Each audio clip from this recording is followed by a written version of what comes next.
ఎన్నికల సందర్భంగా 6 లక్షల కోట్ల రూపాయల అప్పు ఉందని మేమంటే కాంగ్రెస్ అబద్ధాలు చెప్తుంది, 4 లక్షల కోట్ల అప్పు కూడా లేదని బుకాయించే ప్రయత్నం చేశాడు.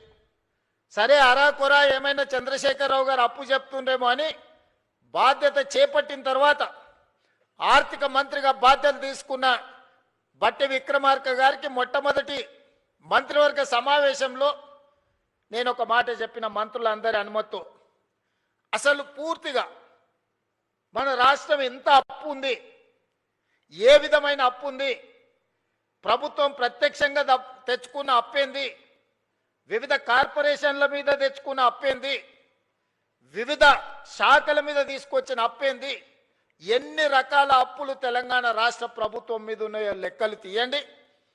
ఆర్థిక శాఖలో పనిచేస్తున్న అధికారులను పిలిచి కూర్చోబెట్టండి.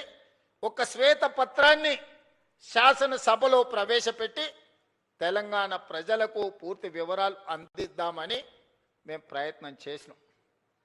ఇక తవ్వుతున్న కొద్దీ గుట్టల కొద్దీ అప్పులు బయటపడ్డాయి.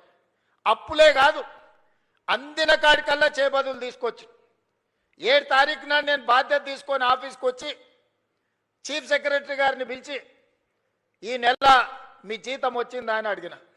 మా జీతం ఎక్కడిది సార్, నెల చివరికి కానీ వచ్చే పరిస్థితి లేదు, అది కూడా ఇన్స్టాల్మెంట్లలో ఇస్తున్నారు సార్, వెనకటికి ఎప్పుడో మేము టీవో ఫ్రిడ్జో కొనుక్కునేది ఇన్స్టాల్మెంట్లలో, ఇప్పుడు మా ప్రభుత్వ ఉద్యోగులకు 7 లక్షల మందికి మాకు ఇన్స్టాల్మెంట్లలో జీతాలు ఇస్తున్నారని చెప్పాడు.